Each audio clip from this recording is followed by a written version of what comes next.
É impressionante a gente acompanhar o noticiário do jornal, rádio, televisão, e verificar como o ambiente, a tensão que se impõe ao povo brasileiro, ela, em vez de se desanuviar, passada a eleição, passada a agitação, passada a radicalização da busca do voto, terminada sem incidente, normal é uma, não digo pacificação, porque não havia guerra, mas eu diria um esfriamento das tensões e que o povo se encaminhasse rumo ao seu destino. Houve eleição, um ganhou, os outros perderam. A quem ganhou cumpre organizar o esquema do futuro governo, que não é futuro, mas é a continuação do governo que foi reeleito, e os outros cumpre se preparar para fazer uma boa oposição. Mas o que se vê hoje, nas páginas dos jornais e nas manchetes de rádio e televisão, é um ambiente de imprevisibilidade com relação ao futuro.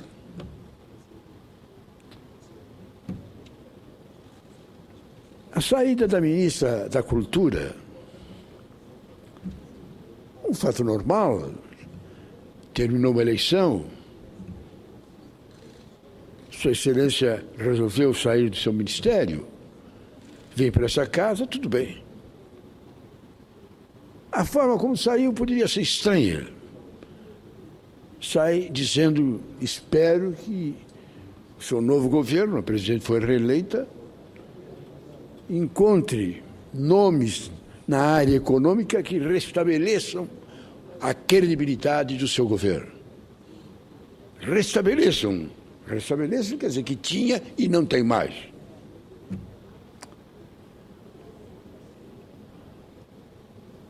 O importante é se ver uma manchete que nem a de ontem. Não se tem notícia ao longo do tempo de um escândalo tão intenso, tão grave, como o que vem acontecendo no Brasil, lá na Petrobras. Aliás, nesse sentido, em relação a este assunto,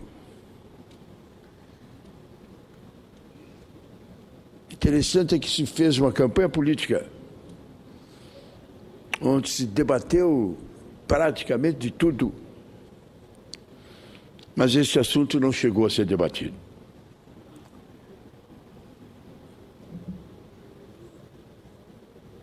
Eu creio que isto que aconteceu na Petrobras deverá atingir ao Brasil inteiro na busca de encontrar-se os responsáveis, a forma como foi feito, e restabelecer, isso é o mais importante. A Petrobras era uma empresa que tinha a credibilidade, o respeito, a simpatia, o apoio, a torcida de toda a sociedade brasileira. Acho que dificilmente no mundo tem um caso que nem esse. No Brasil não tem dúvida nenhuma. Era uma empresa que o Brasil acompanhava, o seu crescimento, o seu desenvolvimento. Desde o início, quando o presidente Getúlio Vargas enviou ao Congresso e o Congresso votou uma lei criando uma empresa que nem a Petrobras, permitindo a exploração do petróleo, inclusive de forma estatal. Desde ali, o tempo caminhando, andando, pesquisas e mais pesquisas, dando sinais negativos. Lá pelas tantas, alguns sinais positivos no Recôncavo Baiano. E, de repente, esta, das águas profundas, que já apresentava o Brasil na expectativa de grande produtor e até possível que seja exportador de petróleo.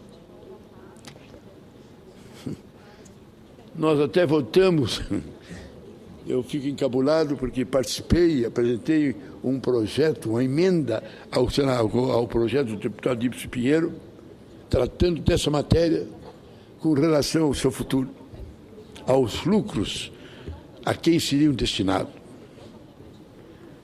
E, no entanto, está aí. Está aí o mundo assistindo. O presidente da Petrobras, o presidente do Tribunal de Contas da União.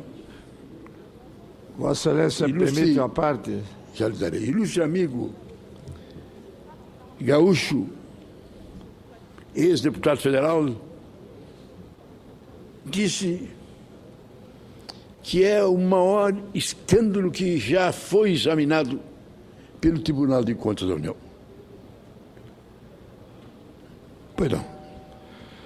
Senador Pedro Simão, eu fiz um pronunciamento nesta casa quando a imprensa noticiou a ascensão à presidência da Petrobras da funcionária de carreira, antiga integrante do quadro daquela companhia, a senhora Graça Foster. E naquela ocasião, eu saudei aquela nomeação como o início do fim de loteamento político das estatais. Eu saudei aquele momento, aquela nomeação, como uma guinada à profissionalização das empresas estatais da União. Só que eu não imaginava que as coisas andassem do jeito que andaram. Hoje fiquei estarrecido quando vi que foi aberto um processo criminal na Holanda, apurando a propina na Petrobras em relação a aluguel ou compra de plataformas de petróleo.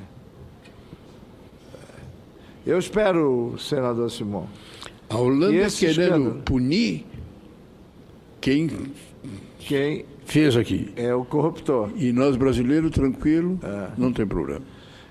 E eu espero que esse episódio seja o último daqueles que ocorrem por loteamento político de empresa estatal. Segundo, que ele sirva de balizamento para uma nova etapa de condução ética na condução deste país. Parabéns a Vossa Excelência por seu pronunciamento. E Vossa Excelência, a Holanda busca punir uma empresa que corrompeu alguém lá da Petrobras. Punir o corruptor é algo que não existe no Brasil. Há 30 anos atrás, apresentei um projeto criando uma comissão parlamentar de inquérito para apurar os corruptores. De uma outra CPI que caçou vários parlamentares federais que foram corrompidos. A CPI foi criada e cumpriu a sua finalidade com relação aos parlamentares que foram corrompidos. Mas até hoje não se conseguiu instalar nesse Congresso uma CPI que invocasse a imensidão de corruptores que existe em nosso país. Mas diz bem o nobre senador Luiz Henrique. Eu também saudei dessa tribuna, senador, a escolha da nova presidenta. A biografia de Sua Excelência, a história da vida de Sua Excelência, toda ela dedicada à Petrobras, técnica da Petrobras, conhecedora de todos os setores da Petrobras, sem uma vírgula, sem uma interrogação, sem uma mácula a qualquer ato seu, foi aplaudido por todos. Foi tomada como uma das ações da presidente da República que visava exatamente dar a orientação e a determinação à Petrobras. Nós todos sabíamos, e a imprensa publicava, que havia uma disputa em termos de Petrobras, em termos do Ministério de Minas e Energia. Uma disputa de parlamentares, inclusive senadores. E a então chefe da Casa Civil, aliás, na época, ministra de Minas e Energia, a então hoje presidente Dilma. A presidente Dilma, senhor presidente, dizia à imprensa que iria dar um sentido técnico aos membros da Petrobras. Lutava no sentido de fazer isso e não conseguia. E foi derrotada. Porque a Petrobras foi loteada entre não apenas dirigentes partidários, entre empresas sociais como CUT, Federação disso, daquilo, as várias entidades, cada uma pegou o seu quinhão dentro da Petrobras. Infelizmente, a senhora Dilma chegou à presidência da República e as coisas continuaram igual. Nomeou a senhora Graça presidenta da Petrobras. E história esse escândalo. Incompreensível sob todos os ângulos. Grave de todas as maneiras que se analisa. O diretor que se afastou, que foi colega nosso, senador, lá do Ceará, que foi determinado o desligamento dele,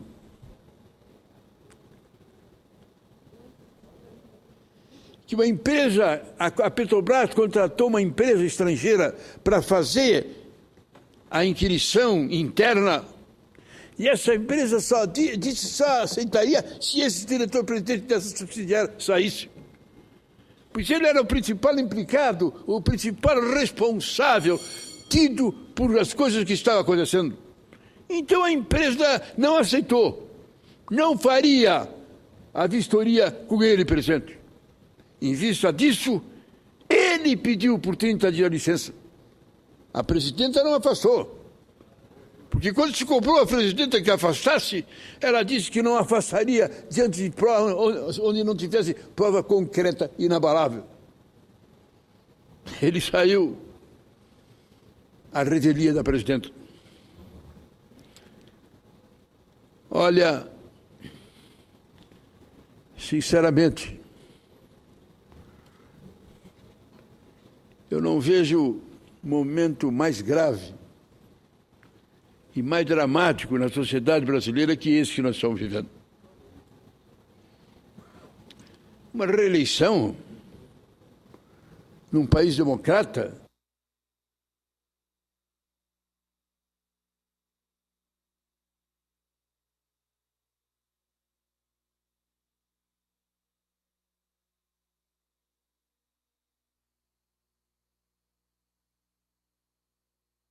o povo foi reeleito. Mas o que acontece? Acontece exatamente o que nós estamos vendo. Eu não tenho dúvida, Deus me perdoe, eu não tenho dúvida. Se a gente pudesse fazer um recall, uma nova eleição, agora, a dona Dilma não ia para o segundo turno. Diante dos fatos que estão acontecendo agora, na hora, nós lá no Rio Grande do Sul ganhou o Sartori, nosso candidato a governador.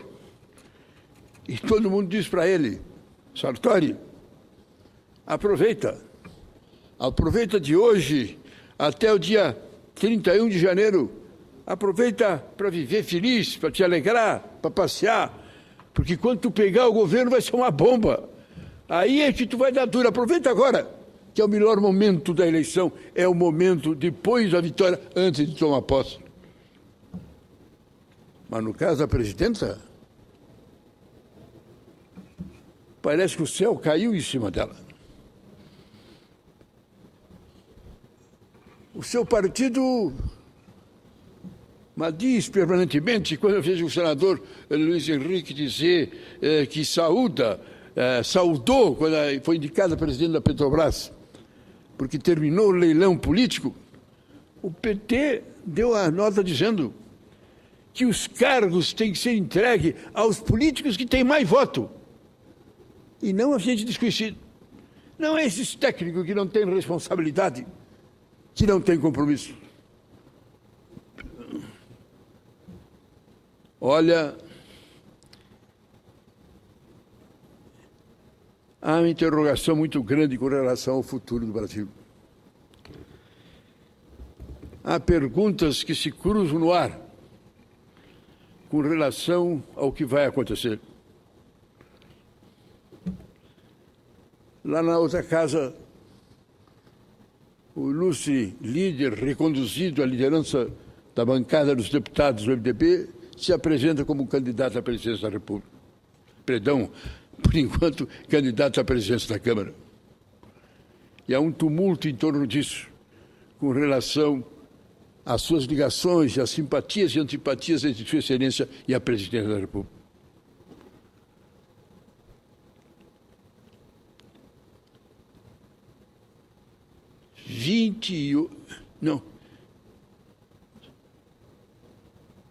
Não sei se são 18 ou 20 e tantos líderes partidários terá na Câmara dos Deputados o ano que vem. 28. Obrigado, Vossa Excelência. Serão 28 partidos. Na hora da votação de um projeto importante, se o projeto é importante, tem que se dar.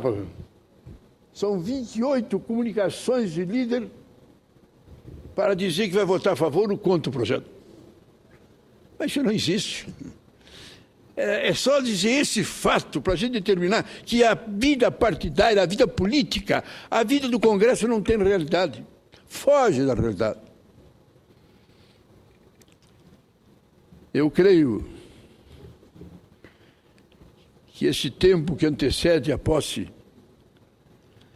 devia haver uma reunião, um entendimento de alto estilo, em que as forças que compõem a política brasileira, a própria presidência, a OAB e outras entidades, para preparar o ambiente para o novo governo e preparar o Congresso para o que ele vai enfrentar.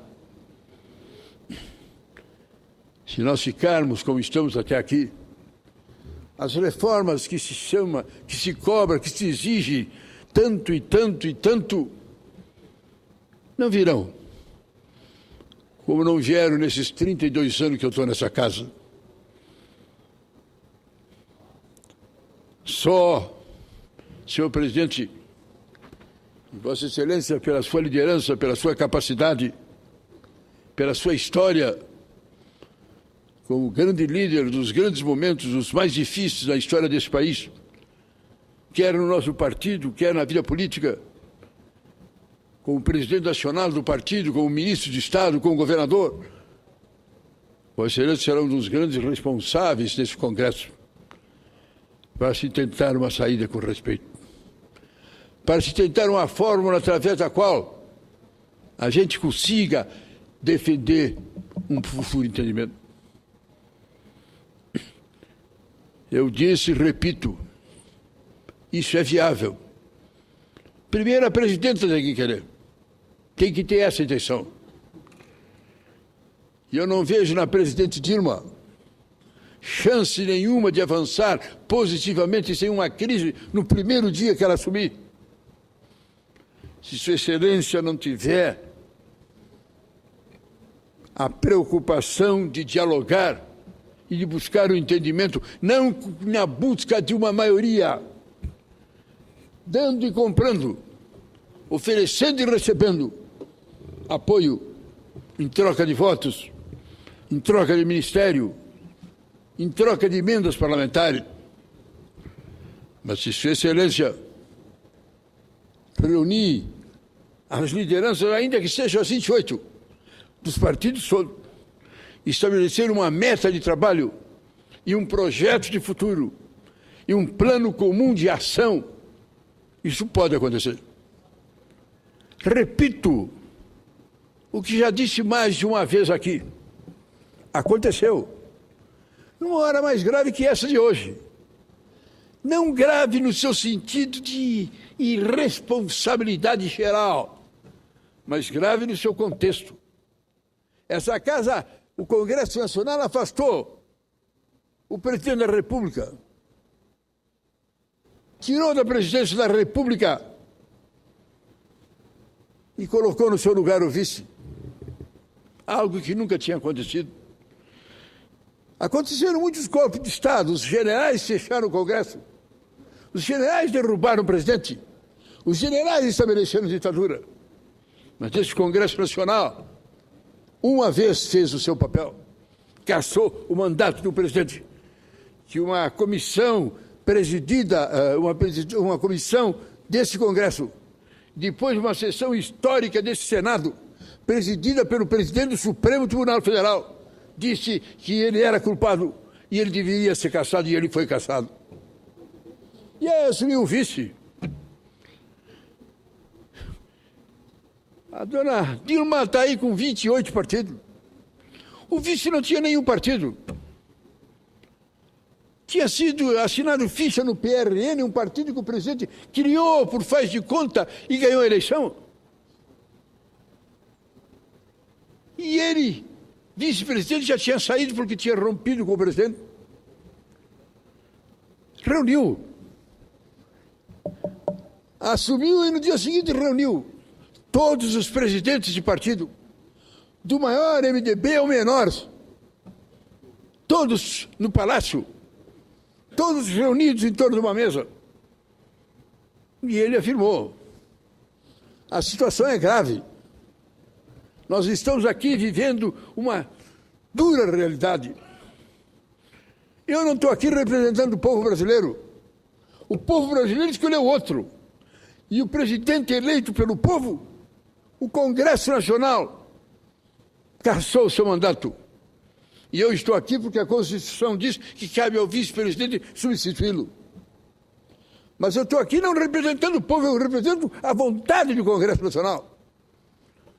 Por isso, vocês partidos, vocês líderes do Congresso Nacional e eu temos que fazer o entendimento que eu proponho aqui. Vamos nos acertar em torno de como andar. Vamos ter o entendimento de buscar o diálogo e a continuidade. Minha primeira proposta é que de hoje até o último dia do meu mandato, quem tiver algum problema, alguma questão referente a uma crise nacional que diga respeito ao Brasil, um presidente do menor ao maior partido convoca uma reunião que nem essa e eu chamo todos para nós debatermos. E eu quero ter o mesmo direito. Se eu achar que tiver um problema da qualitatividade de repercussão nacional, eu os convoco para nós debatermos. E todos aceitaram. Todos concordaram. E o presidente entrou. E enviou para essa casa o projeto que criou o Plano Real. Foi a fórmula. Foi o entendimento. O Brasil estava numa crise avassaladora. Uma inflação intransponível. O mundo econômico, financeiro, sobre dúvidas e mais dúvidas. Um desemprego. Uma falta de credibilidade. O presidente reuniu os grandes técnicos, junto com o seu ministro da Fazenda, Fernando Henrique, e fez um projeto, e mandou para essa casa. Não fez uma medida provisória, não. Não reuniu os técnicos e fez com, se faz, medida provisória tal, isso, mais isso, mais isso. Reuniu o Congresso e entregou ao Congresso.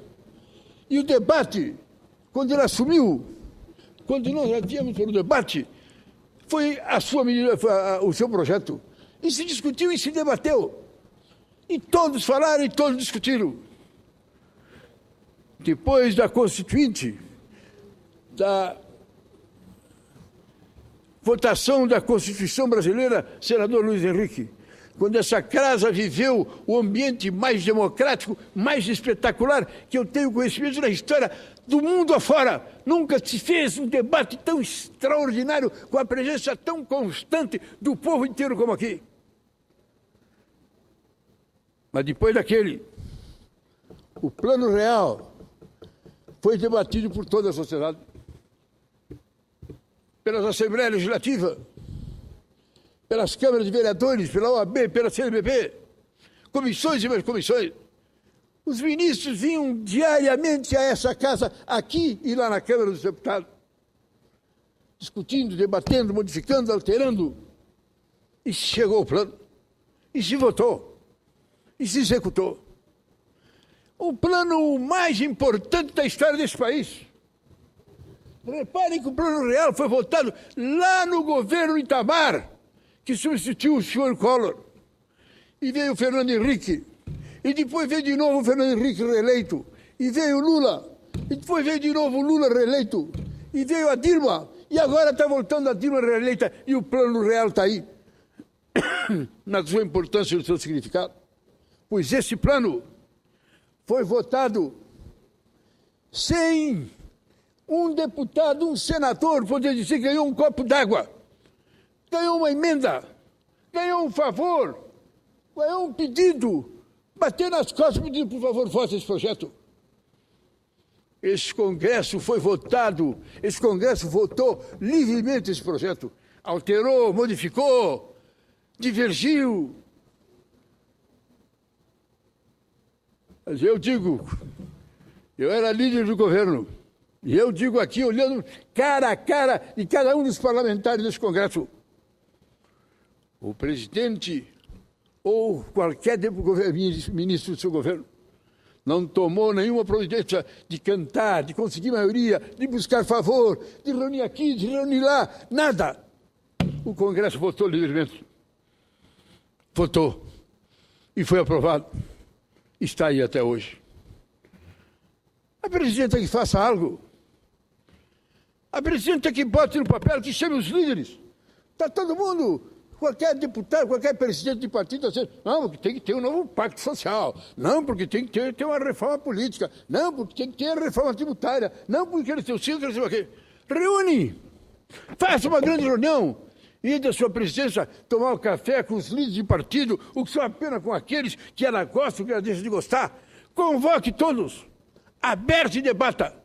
Vamos fazer, nessa hora que eu vou iniciar o novo governo, nessa hora tão grave e tão séria, vamos nos reunir e vamos estabelecer uma pauta nos próximos 6 meses. O que é importante, o que é necessário, o que temos que fazer. Faça isso.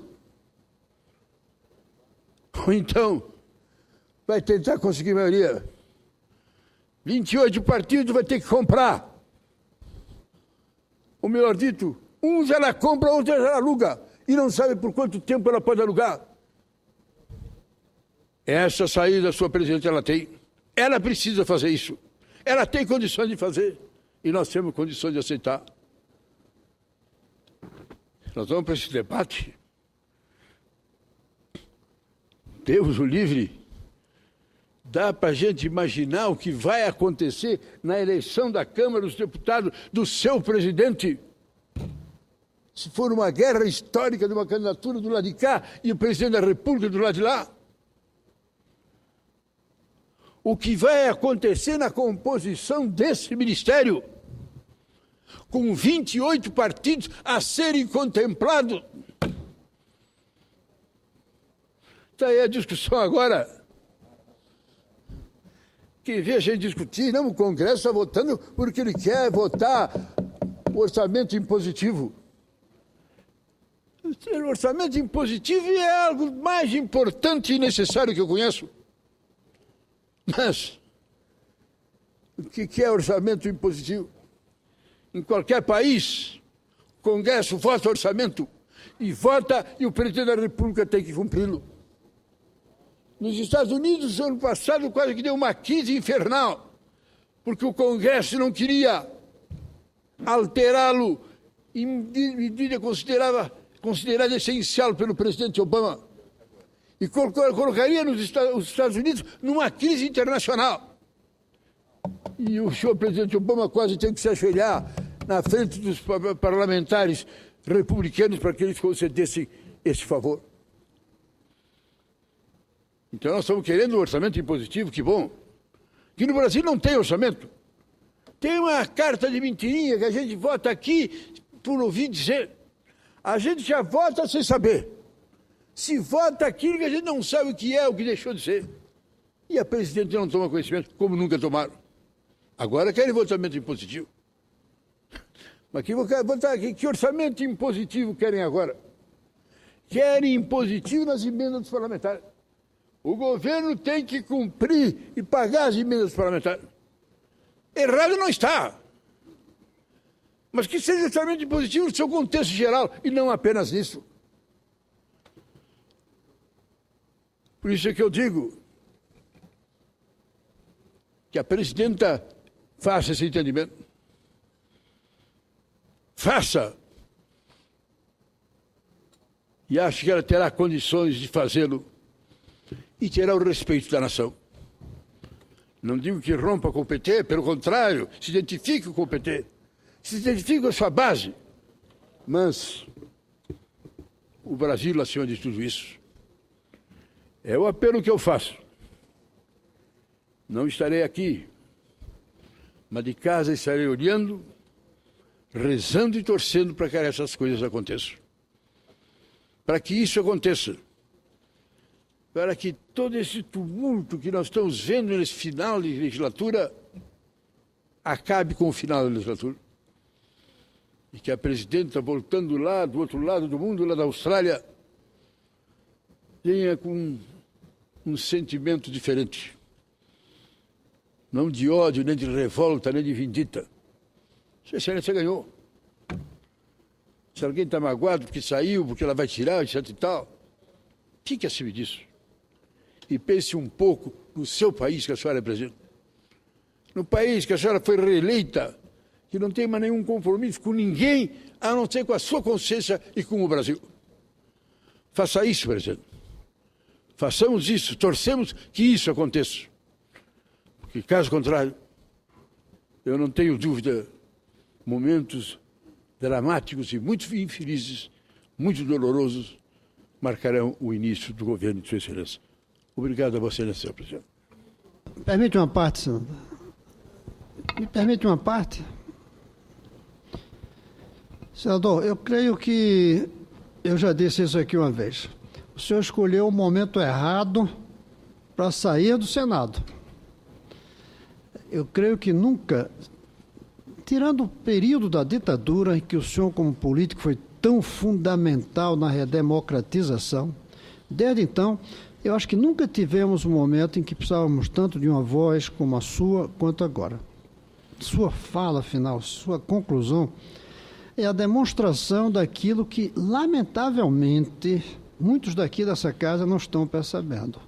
Nós estamos entrando em um momento crítico da vida política nacional, senador Fleury. Uma das qualidades da democracia é que a cada 4 anos cria-se uma lua de mel entre os eleitores e os eleitos. Mesmo quando se elege alguém diferente do que alguns eleitores queriam, os eleitores aceitam e dão um voto de confiança, senador.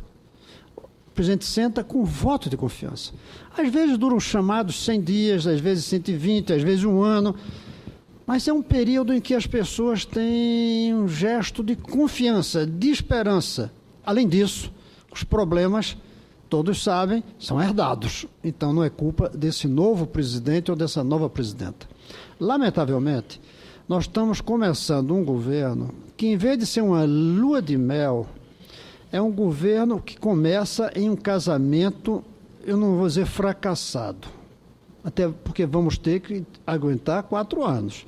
Acabar com essa ideia de impeachment, com essa ideia de que a presidenta não tem legitimidade, que não tem legalidade, e ela foi eleita. Então é um casamento que vai ter que ser feito por 4 anos, mas começa sob muitas suspeições. Começa com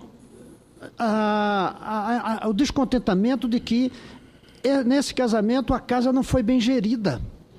Aprova o que está se fazendo, tentando esconder a realidade por causa do buraco que se criou nas contas públicas. Começando a inflação, com denúncias de corrupção dentro desse casamento. A presidenta chega lá cansada.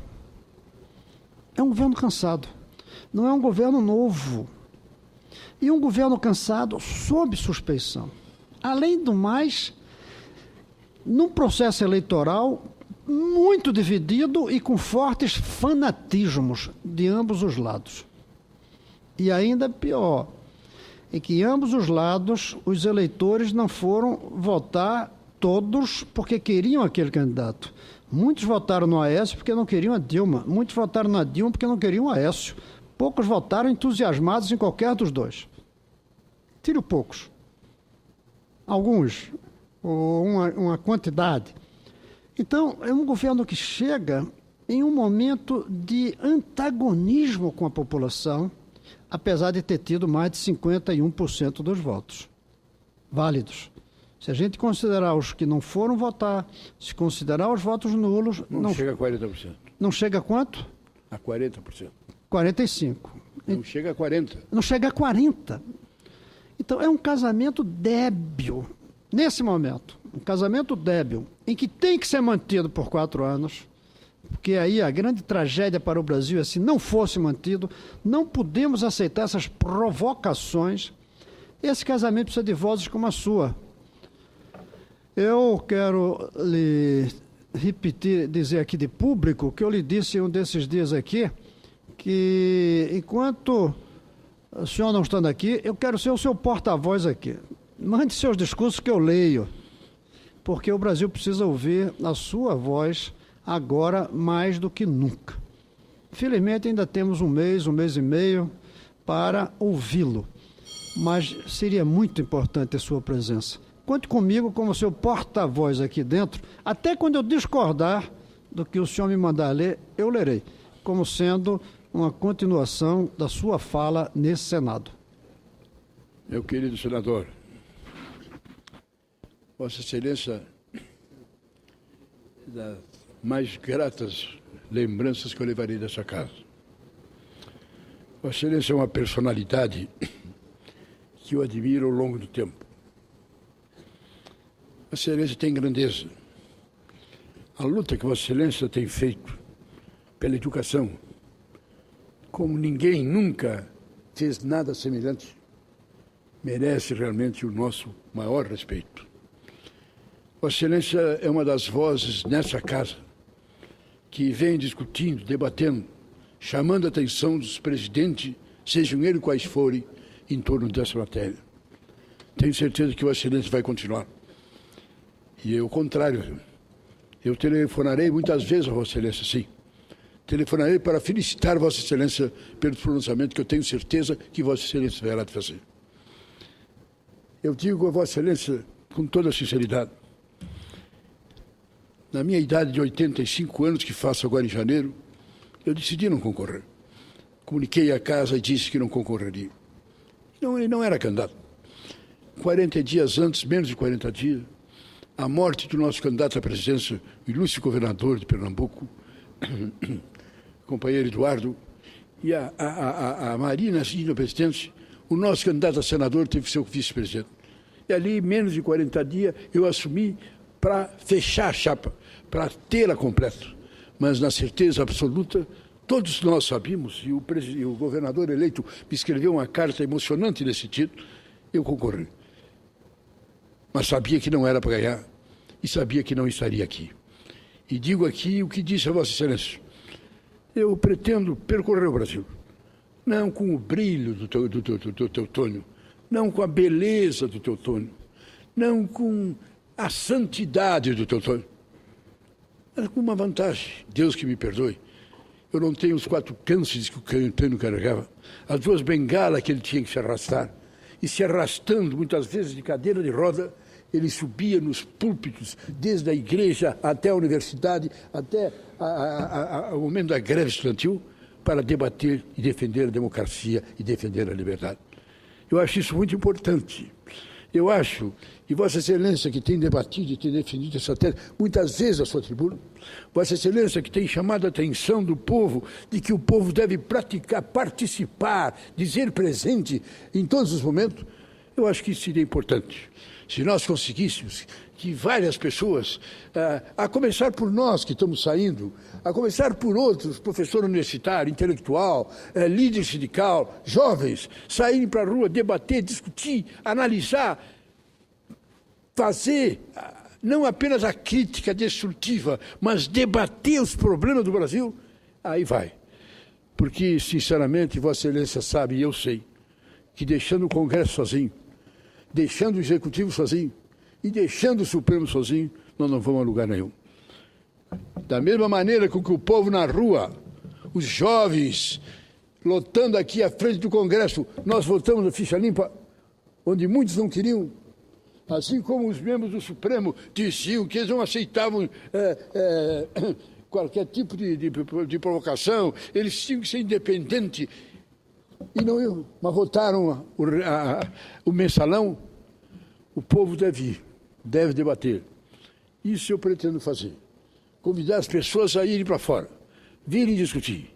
Numa hora muito séria. Eu vi hoje, senador, na manchete dos jornais, algo que me machucou profundamente e quero dizer dessa tribuna. O PT, a imprensa já tinha noticiado, convocou milhares de jovens, para orientá-los no sentido de entrarem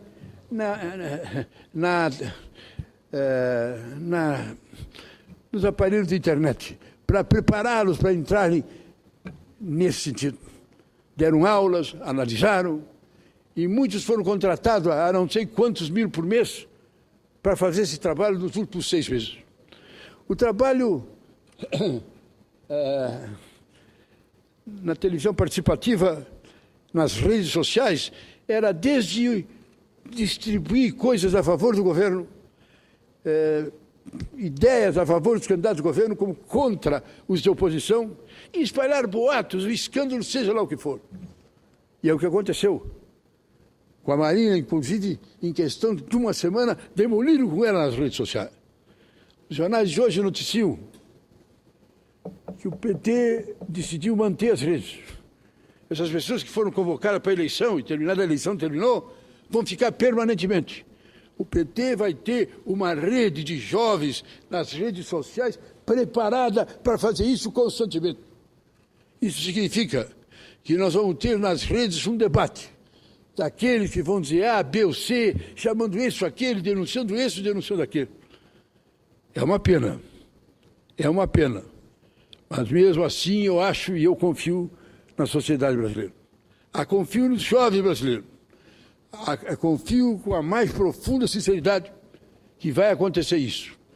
Que à rua eles irão debater, discutir, falar, apresentar suas ideias e suas propostas, para que esse Congresso, se Deus quiser, vote as emendas, vote as reformas, vote aquilo que deva ser feito. E com um pensamento positivo, na imposição do real, do concreto e do objetivo, a gente siga esse caminho. Eu felicito Vossa Excelência, senhor presidente. É com muita alegria que eu vejo hoje presidindo essa sessão. Vossa Excelência que tem condições e que tem capacidade para presidir esse Congresso ao longo da história, eu lhe felicito. Eu felicito ao presidente do meu partido, desejando do fundo do coração que o nosso MDB cumpra o seu papel. Nosso MDB, que na história estará escrito, ele fez a mudança, ele acabou a ditadura militar, ele na rua com as diretas já fez, elegendo o doutor Tancredo Neves, fez o restabelecimento da democracia. Que nós possamos ter um papel importante nessa segunda parte. Desejo aos senhores, do fundo do coração, desejo ao amigo no fundo do coração e digo, mesmo no anonimato, seja onde for, é a luta do resto que me falta da minha vida. Muito obrigado.